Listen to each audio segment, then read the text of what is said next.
Okay, so now will start with our next lecture. ठीक है, तो पहले बात करते हैं दो प्रॉब्लम्स के थ्रू. जो पुराने कॉन्सेप्ट सारे पढ़े हैं वी विल रिवाइज दोज. देखिए, फर्स्ट क्वेश्चन में ये एरोमेटिक सिस्टम है, बाहर इसके डबल बॉन्ड है, तो HBr ऐड कर रहे हो एक बार आप परऑक्साइड के साथ, और second time we are adding HBr in absence of peroxide. Okay, तो you can just pause the video here, note down these two problem. Second problem में you have to do it in 3 steps.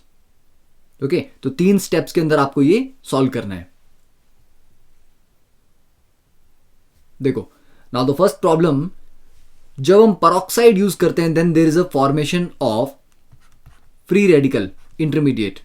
ठीक है, तो benzene पे तो attack नहीं होगा. अब यहां पर पॉसिबिलिटी है जब डबल बॉन्ड के क्रॉस पहले अटैक करेगा Br रेडिकल. ओके, अगर Br रेडिकल यहां पे अटैच हो गया तो इस पोजीशन पे रेडिकल जनरेट होगा. सेकेंडली, अगर ये Br रेडिकल यहां पर अटैच हो गया, ठीक है, लाइक ब्रोमीन यहां अटैच हो गया, तो दूसरी वाली पोजीशन पे फ्री रेडिकल जनरेट होगा. जो पहला वाला फ्री रेडिकल है ये ज्यादा स्टेबल है क्योंकि ये है benzyl free radical. Okay, this is more stable. और सेकंड वाला, this is just 2 degree free radical. Okay, तो जो मोर स्टेबल फ्री रेडिकल होगा ऑब्वियसली हम उसके थ्रू ही मेजर प्रोडक्ट बनाएंगे. ठीक है, तो ये फ्री रेडिकल बनेगा. नेक्स्ट स्टेप में H रेडिकल यहां पर अटैक करेगा और या फाइनली H लग जाएगा. ओके, तो ये 2 पॉसिबिलिटीज हैं. एक बार Br यहां लग गया और H यहां लग गया. ठीक है, तो इन दोनों में this is the major product due to the more stable free radical. अब अगर कार्बोकेटाइन देखें तो कार्बोकेटाइन वाले में जब अकेला HBr अटैक करता है then the reaction proceeds through carbocation mechanism. ठीक है, कार्बोकेटाइन मैकेनिज्म में क्या होगा, पहले H पॉजिटिव अटैक करेगा. ठीक है, अगर H यहां लग गया तो इस पोजीशन पे पॉजिटिव चार्ज आया. सेकेंड टाइम H यहां लग सकता है तो इस पोजीशन पे पॉजिटिव चार्ज आ सकता है. जो पहला वाला केस है it is just 2 degree carbocation और this is a benzyl carbocation. तो बेंजाइल इज मोर स्टेबल.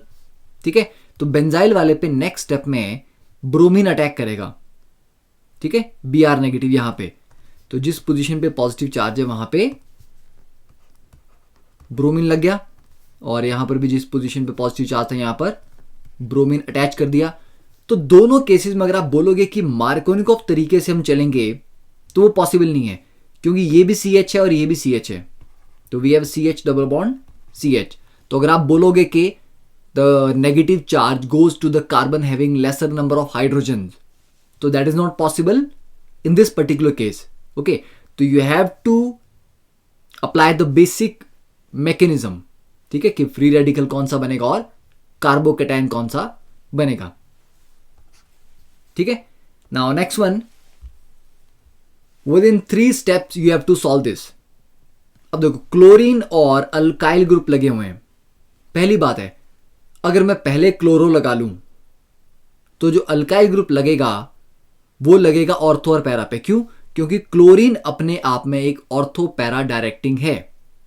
ठीक है, तो फर्स्ट स्टेप में हम क्लोरीनेशन करवा नहीं सकते क्योंकि फिर मेटा पे अटैक नहीं होगा नेक्स्ट टाइम. दूसरी ऑप्शन, फर्स्ट स्टेप में अगर हम अल्काइल ग्रुप लगा लें और उसके बाद हम क्लोरीन लगाएं तो अल्काइल ग्रुप भी ऑर्थो पैरा डायरेक्टिंग होते हैं. ठीक है, तो वो भी क्लोरीन को मेटा पे नहीं भेजेंगे. तो मेटा डायरेक्टिंग तो इनमें से दोनों में से कोई भी नहीं है. ओके, तो क्या करेंगे हम, देखो यहां पर दिमाग लगाने वाला पॉइंट यह था कि ये अल्काइल की जगह अगर असाइल होता पहले, ठीक है, मान लो कि CH3COCl हम AlCl3 की प्रेजेंस में फ्रीडल क्राफ्ट असाइलेशन कर देते तो COCH3 लग जाता. ठीक है, और ये जो असाइल ग्रुप है ये मेटा डायरेक्टिंग होता है. इसकी अगर आप क्लोरीनेशन करते हो तो जो क्लोरीन लगेगी मेटा पोजीशन पे लगेगी और देखो ये 1 2 2 स्टेप हो गए। उसके बाद हम यहाँ पर इसकी क्लीमेंशन रिडक्शन कर सकते हैं या वॉल्फ-किश्नर कर सकते हैं। ठीक है, तो क्लीमेंशन और वॉल्फ-किश्नर रिडक्शन, तो जिससे कि जो कीटो ग्रुप हमारे पास प्रेजेंट है वो C डबल बॉन्ड O से रिड्यूस हो जाएगा CH2 ग्रुप में। ठीक है, तो ये ध्यान रखना कि जब भी आपके पास मेटा पोजीशन पे अटैक हो रहा है बट अल्काइल ग्रुप्स हैं ऑर्थो पैरा डायरेक्टिंग, तो इसका मतलब कि पहले असाइल ग्रुप रहा होगा, फिर मेटा पे अटैक करवाया, उसके बाद असाइल को अल्काइल ग्रुप में रिड्यूस कर दिया। ठीक है, now you can note it down. अब next is the use of protecting and blocking groups. देखो ये भी काफी इंपॉर्टेंट है और एनसीईआरटी ने इसके ऊपर काफी क्वेश्चंस पूछे भी हुए हैं। ठीक है, आने वाले चैप्टर्स में जो 12th क्लास में आप पढ़ेंगे। देखो जो पावरफुल एक्टिवेटिंग ग्रुप्स होते हैं जैसे NH2 है, OH है, इनसे क्या होता है, ये बेंजीन रिंग को इतना ज्यादा एक्टिवेट करवा देते हैं कि मल्टीपल अटैक्स हो जाते हैं। जैसे कि अगर हम एनिलीन का केस लें, एनिलीन में जब आपको ब्रोमिनेशन करवानी है तो आपको Br2/FeBr3 नहीं लेना पड़ेगा। क्यों? क्योंकि NH2 इतना अच्छा डोनेटिंग ग्रुप है, ये बेंजीन को एक्टिवेट कर देता है रिएक्शन के लिए। ठीक है, तो बिना कैटलिस्ट के ही रिएक्शन हो जाएगा और इतना फास्ट होगा कि एक बार ब्रोमिनेशन नहीं होगी। ठीक है, ये इतना ज्यादा इसको एक्टिवेट कर देता है कि तीनों पोजीशन पे, मतलब तीनों ऑर्थो और पैरा पे मिला के ट्राई ब्रोमिनेशन हो जाती है। अब ये अनडिजायरेबल क्यों है? क्योंकि हम चाहते थे कि सिंगल ब्रोमीन अटैच हो। ओके, यहां पर तीनों हो गए। तो अगर हम सिर्फ मोनो ब्रोमिनेशन करवाना चाहते हैं तो क्या करेंगे? ठीक है, ये एक इंपॉर्टेंट पॉइंट है ना। तो इस केस में क्या करना है आपको? सिमिलरली अगर आप एनिलीन को HNO3 और H2SO4 से ट्रीट करते हो मान लो, तो इसको देख के क्या लग रहा है, आप क्या करने की ट्राई कर रहे हैं? आप यहां पर नाइट्रेशन करने की ट्राई कर रहे हैं। ठीक है, तो आप एक्सपेक्ट करोगे कि क्या बनना चाहिए यहां पे? आप सोचोगे कि नाइट्रो ग्रुप लगना चाहिए। एक बार ऑर्थो पे लग गया नाइट्रो और एक बार लग गया वो पैरा पोजीशन पे। ठीक है, ये एक्सपेक्ट करोगे आप, क्योंकि NH2 एक ऑर्थो पैरा डायरेक्टिंग ग्रुप है, तो एक बार ऑर्थो पे भेजेगा एक बार पैरा पे भेजेगा। बट इंटरेस्टिंग फैक्ट ये है कि जो इसका मेटा प्रोडक्ट है वो भी काफी ज्यादा बनता है। आई थिंक अराउंड 45% के आसपास बनता है ये भी। ठीक है, तो वो काफी ज्यादा है। और ऐसा क्यों है? मेटा प्रोडक्ट्स में इतना ज्यादा क्यों बनता है? ठीक है, अब ये देखने के लिए हमें एक चीज समझनी है कि NH2 ग्रुप में नाइट्रोजन के पार लोन पेयर है, तो ये एज अ बेस काम कर सकता है। और HNO3 और H2SO4 दोनों क्या हैं? दे आर एसिड, तो एसिड बेस रिएक्शन भी तो हो जाएगा। तो ये NH2 का लोन पेयर यहां से H पॉजिटिव को क्या करेगा? गेन करेगा। ठीक है, और उसको गेन करेगा तो बन जाएगा NH3 पॉजिटिव। ओके, और NH3 पॉजिटिव, तो जस्ट वेट ए सेकेंड। तो फर्स्ट अगर हम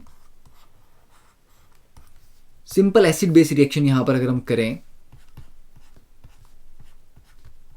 ठीक है, तो ये NH2 का बन जाएगा NH3 पॉजिटिव। अब ये जो NH3 पॉजिटिव है ये क्या है? It's a Meta directing group.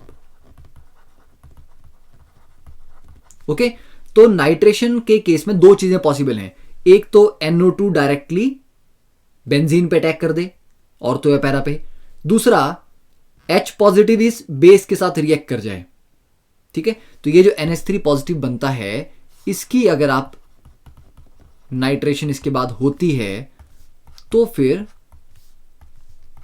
Obviously बात है जो प्रोडक्ट बनेगा वो मेटा पोजीशन पे बनेगा। ठीक है, और फाइनली ये H पॉजिटिव छोड़ देगा, बेसिक मीडियम में होगा। ठीक है, H पॉजिटिव छोड़ देगा और वापस NH2 में आ जाएगा। तो ये भी एक आप बोल सकते हैं कि अनडिजायरेबल रिएक्शन हो गया यहाँ पे। ठीक है, आप मेटा पे अटैक करवाना नहीं चाहते थे, पर फिर भी जो मेटा प्रोडक्ट है वो काफी ज्यादा अमाउंट में बन गया। ठीक है, तो ये हैं केसेस कि एक तो हो गया हमारे पास ट्राइब्रोमिनेशन हो गई, हम मोनोब्रोमिनेशन करवाना चाहते थे। दूसरा आप यहां पर ऑर्थो और पैरा पे नाइट्रेशन करवाना चाहते थे, वो मेटा पे ज्यादा हो गई। ठीक है, और इतना ही नहीं, और भी चीजें हैं। देखो दिस पर्टिकुलर पैराग्राफ कि जो NH2 और OH ग्रुप हैं वो सिर्फ बेंजीन रिंग को इलेक्ट्रोफिलिक सब्स्टिट्यूशन के लिए ही एक्टिवेट नहीं करते, वो उसको ऑक्सीडेशन के लिए भी एक्टिवेट कर देते हैं। मतलब बेंजीन रिंग अब ऑक्सीडाइज भी बड़ी इजीली हो जाएगा। ठीक है, तो जब आप नाइट्रेशन करते हैं तो सिर्फ नाइट्रेशन नहीं होती, साथ साथ क्योंकि HNO3 एक अच्छा ऑक्सीडाइजिंग एजेंट भी है, H2SO4 भी एक अच्छा ऑक्सीडाइजिंग एजेंट है, तो नाइट्रेशन के साथ साथ क्या होता है, बेंजीन रिंग की ऑक्सीडेशन भी हो जाती है, जिससे बेंजीन रिंग डिस्ट्रॉय हो जाता है। ओके, तो this nitration results in considerable destruction of the benzene ring because it gets oxidised by nitric acid और H2SO4। Okay, that part is clear. तो ये साइड रिएक्शन थे।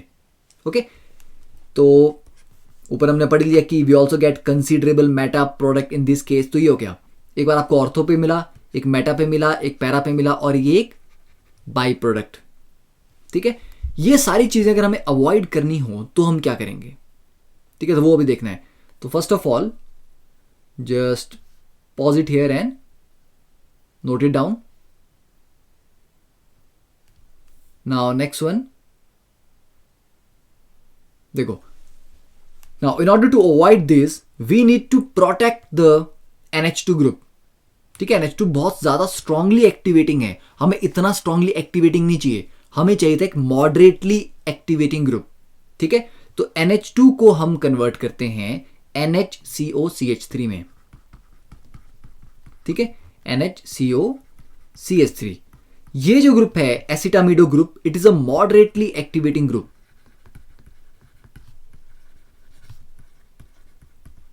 ठीक है, it's a moderately activating group. क्यों? क्योंकि यहां पर नाइट्रोजन का जो लोन पेयर है वो लगातार बेंजीन रिंग के साथ कॉन्जुगेशन में नहीं है, वो कभी बेंजीन के साथ हो तो कभी इस कीटो के साथ भी है। ठीक है, जिससे कि उसका एक्टिवेटिंग जो इफेक्ट है वो थोड़ा सा कम हो जाता है। ओके, अब ये कैसे करेंगे? ये करने के लिए हम एनिलीन को ट्रीट करते हैं CH3COCl के साथ। तो यहां से एक H और यहां से एक Cl। ठीक है, ये निकाल दिया आपने, मतलब शॉर्टकट बता रहा हूं। तो अब इमेजिन करो एक HCl निकल गया, तो HCl निकलने के बाद यहां पे जो प्रोडक्ट दैट इज NHCOCH3। ठीक है, तो ये COCH3 डायरेक्टली NH के साथ अटैच हो जाएगा। ठीक है, अब ये मॉडरेटली एक्टिवेटिंग है और साथ में ये एक बल्की ग्रुप है। अब नाइट्रेशन करवाओगे तो मेटा पे अटैक कोई स्कोप नहीं है। क्यों? आप बोलोगे कि सर बेसिसिटी तो उसकी अभी भी रही, क्योंकि नाइट्रोजन के पास तो अभी भी लोन पेयर है, पर ये बेसिसिटी काफी कम होगी क्योंकि ये लोन पेयर दो जगह रेजोनेंस कर रहा है, तो अब ये उतना इजीली अवेलेबल नहीं है। अवेलेबल नहीं है तो इसकी बेसिक नेचर कम होगी। ठीक है, तो एसिड बेस वाला रिएक्शन होने के चांसेस बहुत कम हो गए। ठीक है, सेकेंडली क्योंकि एक बड़ा ग्रुप है, बल्कि ग्रुप है, that is why the attack on the ortho position is not very favourable. ठीक है, तो ऑर्थो पोजीशन पे अटैक होने के चांसेस भी कम हैं। तो ऑब्वियसली बात है जो मेजर प्रोडक्ट बनेगा दैट विल बी पैरा। ठीक है, ये मेजर होगा, प्लस ऑर्थो जो है आपका वो हो जाएगा माइनर।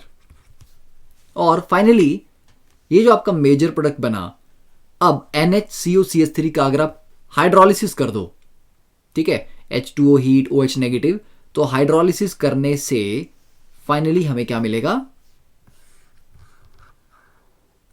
वापस NHCOCH3 का हाइड्रोलिसिस के बाद बन जाता है NH2। ठीक है ना, तो सिंपल था। सिमिलरली इसकी अगर आप ब्रोमिनेशन करना चाहो, ओके, तो ब्रोमिनेशन अगर इसकी हम करते हैं तो NHCOCH3 ऑर्थो पे तो माइनर बनेगा और पैरा पे ज्यादा बनेगा। ठीक है, फिर उसका भी फर्दर हाइड्रोलिसिस कर सकते हैं हम। तो हाइड्रोलिसिस से क्या होता है, जो NHCOCH3 है ये वापस NH2 में कन्वर्ट हो जाता है।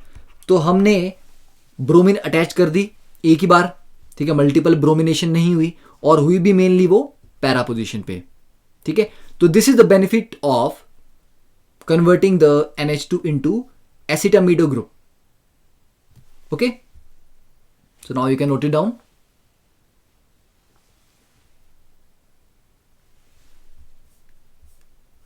अब देखो next, when two different groups are present on a benzene ring, ये भी कभी कभी डाउट रहता है, the more powerful activating group generally determines the position of electrophilic attack. देखो इस केस में जो OCH3 है ये भी एक्टिवेटिंग है क्योंकि डोनेट कर रहा है, CH3 भी डोनेट कर रहा है, ठीक है, तो दोनों ही एक्टिवेटिंग ग्रुप हैं। अब ये जो इलेक्ट्रोफाइल अटैक करेगा ये कहां करेगा, क्योंकि अगर CH3 के अकॉर्डिंग देखें तो ऑर्थो पे अटैक होना चाहिए, पैरा तो ऑक्यूपाइड है। OCH3 के अकॉर्डिंग देखें तो उसकी ऑर्थो पे अटैक होना चाहिए, है ना। तो दोनों ग्रुप्स दो अलग अलग जगह पे अटैक को सपोर्ट करते हैं।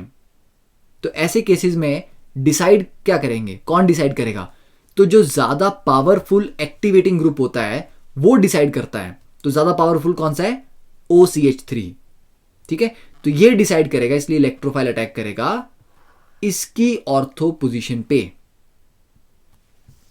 ठीक है। तो यहां पर जो प्रोडक्ट बनेगा दैट इज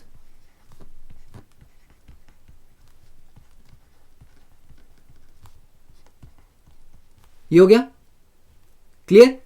सेकेंड एग्जांपल में एक NO2 लगा और OH लगा है। देखो अब NO2 तो एक विड्रॉइंग ग्रुप है, OH एक डोनेटिंग है। तो विड्रॉइंग, देखो इलेक्ट्रोफाइल को जब अटैक करना है तो एक्टिवेटिंग ग्रुप कौन से होते हैं, जो डोनेट करते हैं, ठीक है। तो ये हमारा डीएक्टिवेटिंग ग्रुप है और OH is our activating group. तो एक्टिवेटिंग ग्रुप डिसाइड करेगा। तो OH कहां अटैक करना चाह रहा है, मतलब इलेक्ट्रोफाइल को कहां लाएगा, अपने ऑर्थो या पैरा पे, ठीक है।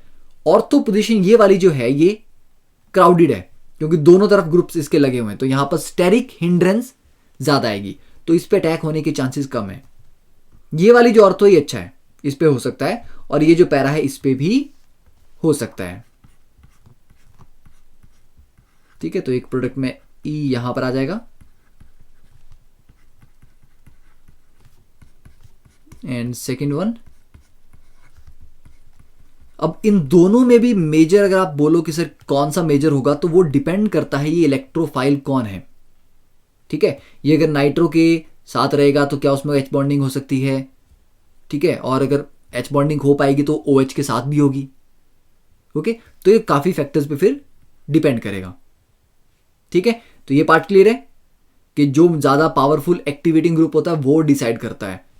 मान लो कि दोनों ही डीएक्टिवेटिंग ग्रुप लगे हों, यहां तो चलो एक डीएक्टिवेटिंग था और एक एक्टिवेटिंग था, दोनों ही डीएक्टिवेटिंग हैं, तो जो कम डीएक्टिवेटिंग होगा वो डिसाइड करेगा, है ना, क्योंकि जो ज्यादा डीएक्टिवेट कर रहा है वो तो बिल्कुल एंटी काम कर रहा है, जो कम डीएक्टिवेट कर रहा है तो वो एक तरह से आप बोलते हो रेलेटिवली एक्टिवेटिंग है ना। जैसे मान लो आपके दो लोगों से आपकी बनती नहीं है, एक से ज्यादा मतलब ज्यादा खराब है रिलेशन, दूसरे से उतने नहीं है, तो जिससे ज्यादा खराब है उसके कंपैरिजन में तो आप दूसरे को फ्रेंड बोल सकते हो, ठीक है। तो जब दोनों डीएक्टिवेटिंग होते हैं तो जो लेस डीएक्टिवेटिंग ग्रुप है दैट डिसाइड्स के what will be the orientation of the electrophilic attack, okay. Now note it down.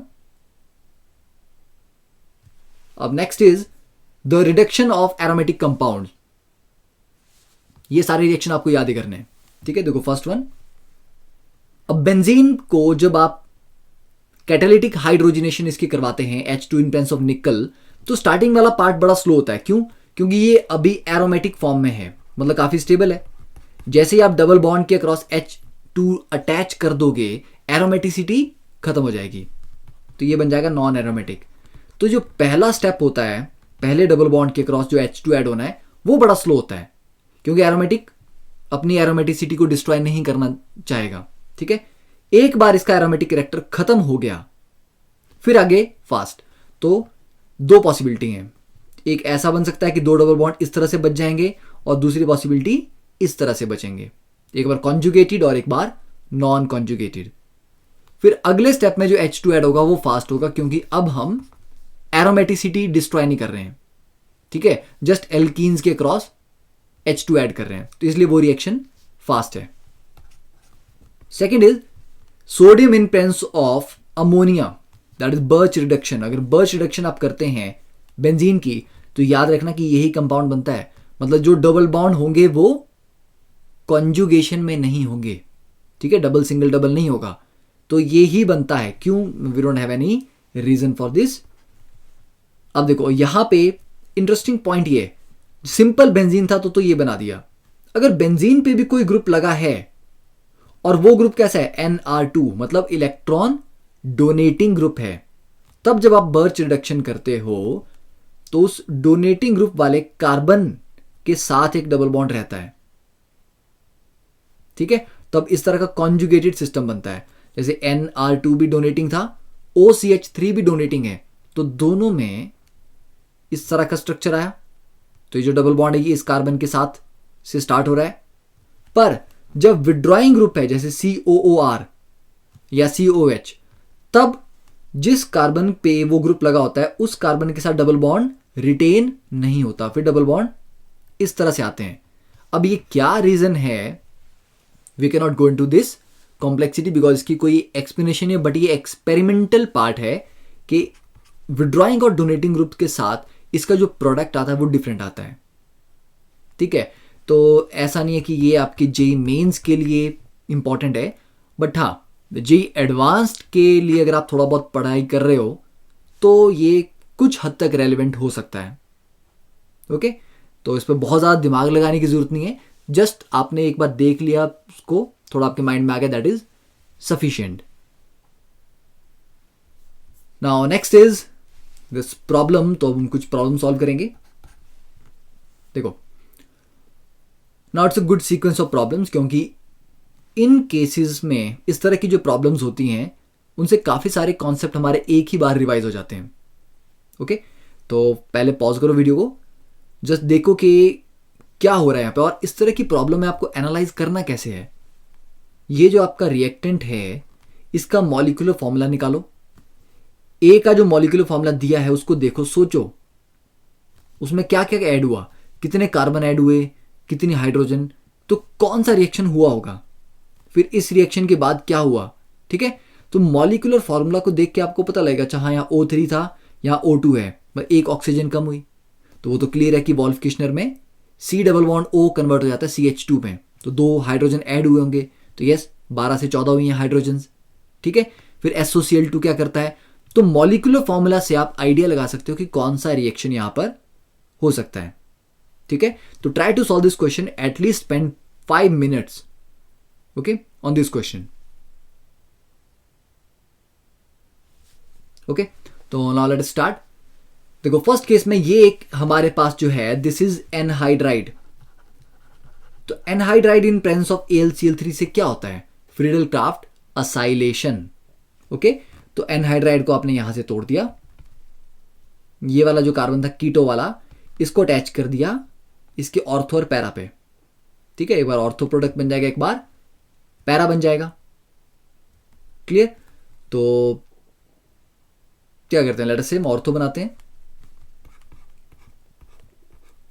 तो यहां पे ये CH3, ये वाला कार्बन देखो C डबल बॉन्ड O, इसके बाद CH2, ठीक है, ये CH2 फिर CH2, उसके बाद फिर C डबल बॉन्ड O, फिर उसके बाद O, ये वाला ऑक्सीजन, और यहां से जो H था वो निकल के इसके साथ लग जाएगा, तो ये COOH बनेगा फाइनली, ठीक है। तो ऑब्वियसली बात है ये 6 और ये 7 कार्बन थे, अब कितने हो गए 11, तो 7 8 9 10 11 और ऑक्सीजन 3 है, यस। तो ये फॉर्मूला एग्जैक्टली सेटिस्फाई करेगा। तो this is Friedel Crafts acylation product first step में, ओके। अगली बार उसका क्या हो गया, वॉल्फ किश्नर रिडक्शन, तो ये जो कार्बोक्सिल ग्रुप है इसको अफेक्ट नहीं करना है, जो कीटो है इसको रिड्यूस करना है, तो जो B होगा दैट विल बी CH3 ये CH2 CH2 CH2 COOH, ठीक है। उसके बाद SOCl2 से ट्रीट किया। SOCl2 क्या करता है, COOH को COCl में कन्वर्ट कर देता है। तो जो C है हमारे पास, B आ गया, A आ गया, तो C में this is C double bond O Cl, ठीक है। तो मतलब OH को रिप्लेस कर देगा क्लोरीन के साथ। तो ये रिएक्शन याद भी रखने हैं, ठीक है। तो देखो यहां पर भी प्रोडक्ट में जो इसका मॉलिक्यूलर फॉर्मूला है, एक क्लोरीन और एक ही ऑक्सीजन है। फिर इसका AlCl3 से रिएक्शन देखो, तो AlCl3 के साथ क्या हो रहा है, यहां पर क्लोरीन निकल गया बाहर और एक H भी निकल गया, ठीक है। तो सीधी सी बात है, जब इस तरह की लंबी चेन हो और HCl टाइप की कोई चीज निकल रही हो, इट मीन्स रिंग आपस में कंप्लीट हो रहा है। यहां पे देखो ये 1 2 3 4, ठीक है। ये अगर कार्बन इस यहां से कनेक्ट कर जाएगा तो क्या हो सकता है, तो यहां पर इस केस में हम ऐसे कर सकते हैं, ये 1 2 3, ठीक है ना। तो 3 CH2 थे, एक CH2, दूसरा CH2, तीसरा CH2, उसके बाद था C डबल बॉन्ड O, यहां था Cl और यहां था H, ठीक है। तो ये Cl और ये H आपस में निकल गए और ये यहां पर कनेक्ट हो गया, ओके। तो ये बन गया इस तरह का स्ट्रक्चर। तो दिस इज अवर D। अब D के बाद NaBH4। अब NaBH4 कीटो ग्रुप को क्या करेगा, देखो 12 हाइड्रोजन और एक ऑक्सीजन है, ऑक्सीजन अभी भी एक रही, 2 हाइड्रोजन ऐड हो गए, तो मतलब सिंपल कीटो ग्रुप की रिडक्शन करके ये अल्कोहल बन गया, ठीक है। तो जो E होगा दैट विल बी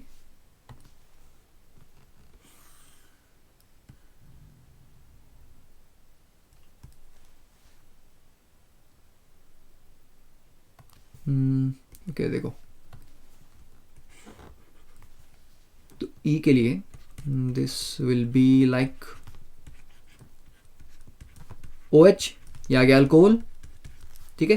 फिर H2SO4, H2SO4 क्या करता है, अब देखो यहां पे 14 हाइड्रोजन से 12 रहेगी और ऑक्सीजन भी निकल गया, मतलब H2 निकल गया, ठीक है। तो इससे अगर H2 निकालोगे ये OH जाएगा और एडजेसेंट पोजीशन से H निकलेगा, तो एक डबल बॉन्ड इंट्रोड्यूस हुआ,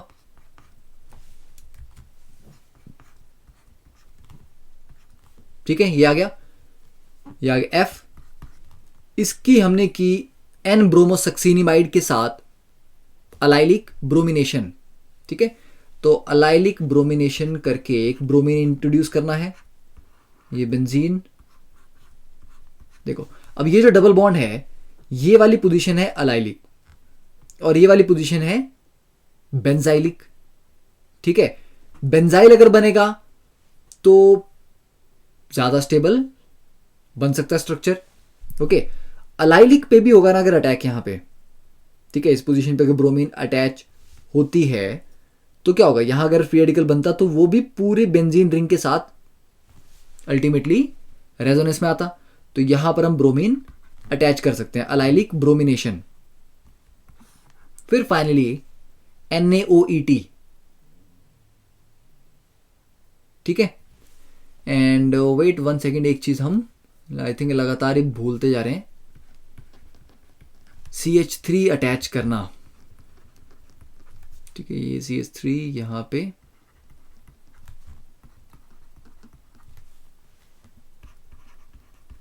क्योंकि जो फाइनल प्रोडक्ट है उसमें दूसरे रिंग में बेंजीन बना और यहां से मेटा पोजीशन, चलो देख लेते हैं हम किस तरह से आ सकता है। तो यहां से Br और यहां से H निकल जाएगा, तो यहां पर भी डबल बॉन्ड और ये CH3, ठीक है। पर इनके केस में जो CH3 था वो कहां लगा है, रिंग के थर्ड पोजीशन पे, इस रिंग के रिस्पेक्ट में मेटा पे, हमने ऑर्थो पे लगाया, ठीक है। तो अगर ये जो प्रोडक्ट हमारा डिफरेंट आ रहा है दैट इज बिकॉज हमने ये जो फ्रीडलक्राफ्ट असाइलेशन करवाई, ये करवाई हमने ऑर्थो पोजीशन पे, इसको पैरा पे करवा सकते थे। ठीक है, तो एक बार हम वो पॉसिबिलिटी भी चेक कर सकते हैं, उससे क्या डिफरेंट प्रोडक्ट बनेगा। ठीक है, सिमिलरली ये जो ब्रोमिनेशन हमने करवाई, अगर हम ब्रोमिनेशन इसकी जगह पे बेंजाइलिक पोजीशन पे करते डायरेक्टली, ठीक है, यहां पर अगर हम करते और फिर उसके बाद -HBr डिहाइड्रोहेलोजिनेशन करते हैं, तब भी डबल बॉन्ड तो यहीं से निकलेगा। ठीक है, तो मतलब इस CH3 की पोजीशन चेंज करने का क्या मेथड हो सकता है कि जो रिंग है वो इन दो कार्बन के अक्रॉस ना बने, इन दो के अक्रॉस बने। ओके, तो इसका मतलब ये पैरा प्रोडक्ट बनना था स्टार्टिंग से। ओके, तो वो हो सकता है, दोनों पॉसिबिलिटीज हैं। तो ये पैरा के अकॉर्डिंग इन्होंने आंसर निकाला है। ठीक है, तो सेम रिएक्शन आप पैरा पोजीशन पे करके ABCD जो सारा का सारा फॉर्मेट फॉलो कर सकते हो। ठीक है, तो इस तरह के क्वेश्चन में हर स्टेप आपको चेक करना पड़ता है कि क्या इन्होंने जो प्रोडक्ट दिया है हम वही बना रहे हैं कि नहीं। बन तो बहुत कुछ सकते हैं, पर हमें वही सीक्वेंस फॉलो करना होता है जो फाइनल आंसर दिया है उसके अकॉर्डिंग आएगा। ठीक है, तो now you can just pause the video and note down the structures.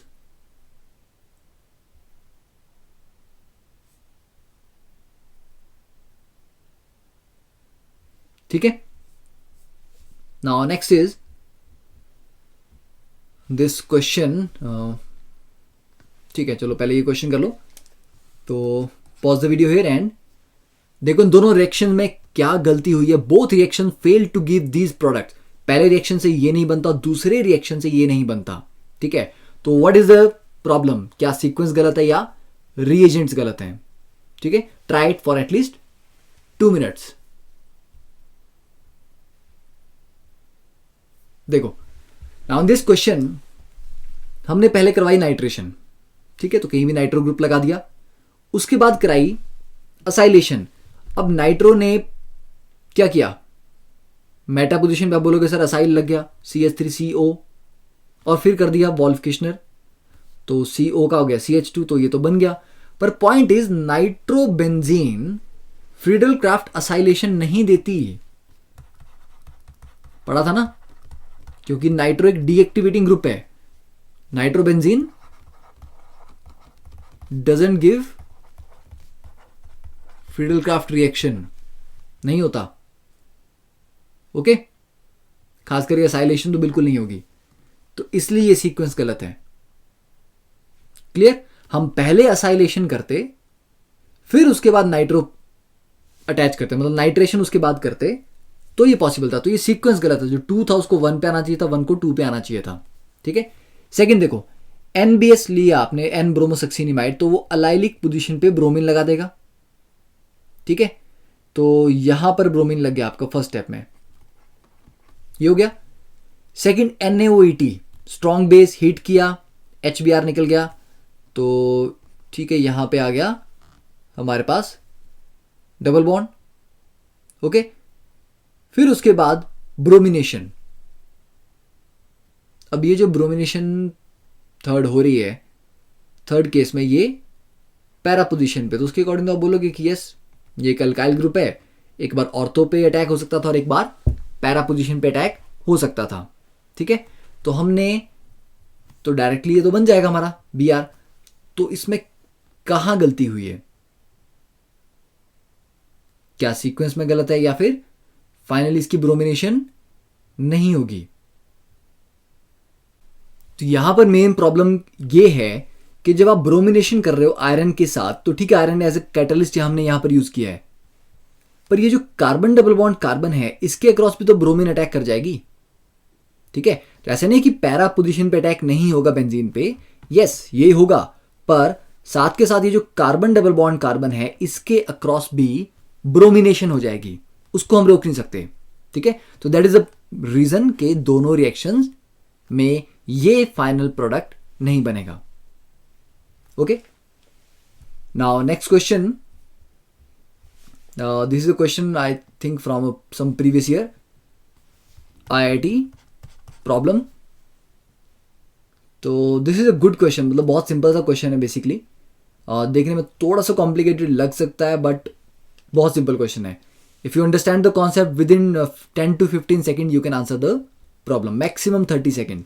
तो pause the video and don't note it down, just try to solve it, take at least 30 seconds. देखो now in this case जो left वाला benzene ring है इसके साथ क्या लगा है, CH3, डोनेटिंग ग्रुप है तो अच्छी बात है। दूसरा लगा NHCOR, तो NHCOR is a moderately activating group. तो मतलब लेफ्ट वाला जो बेंजीन रिंग है इसके साथ जो दोनों ग्रुप लगे हैं वो डोनेटिंग है, तो ये एक्टिवेटेड बेंजीन रिंग है, ठीक है। राइट वाला जो है CH3 ठीक है, पर ये लगा CONHR। CONHR एक डीएक्टिवेटिंग ग्रुप हो गया मॉडरेटली, ठीक है, तो इट्स अ डीएक्टिवेटेड रिंग। अब ऑब्वियसली बात है ब्रोमीन अटैक करेगा एज ए इलेक्ट्रोफाइल, तो एक्टिवेटेड रिंग पे ही करेगा।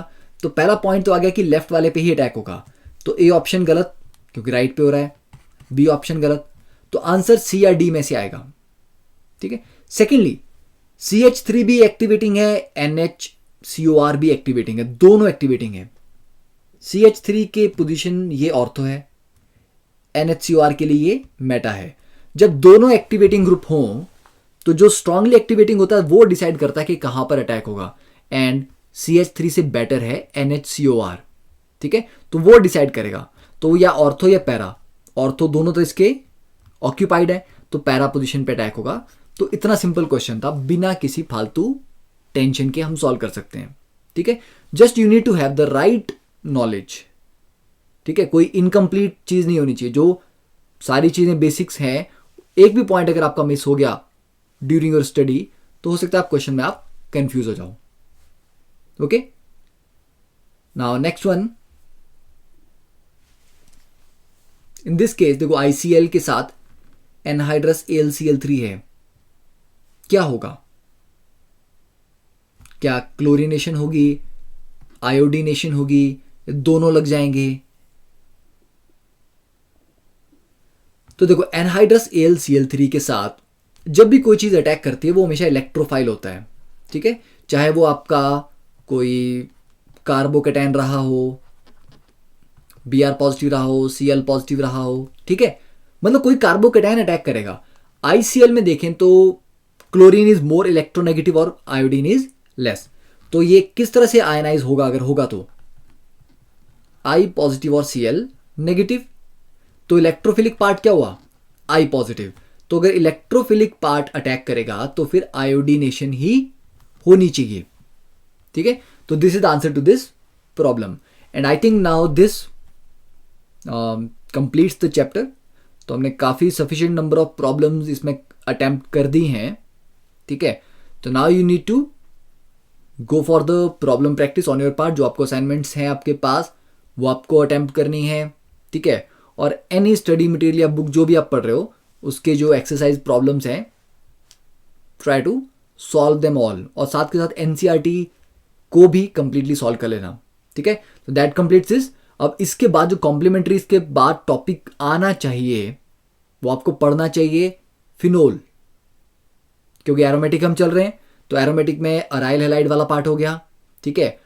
फिनोल के भी काफ़ी चीज़ें हमने पढ़ ली हैं, तो इमीडिएटली इसके बाद अगर आप फिनोल को और डिटेल में पढ़ लोगे तो that will kind of complete the whole aromatic system, ठीक है। उसके बाद फिर अमीन्स अगर आता है वो हम सेपरेटली अमीन्स के अंदर ही पढ़ सकते हैं, पर अराइल हैलाइड और फिनोल इकट्ठे हो जाएं तो that is a good thing, ठीक है। तो that is all, so see in the next chapter. Thank you, have a nice day.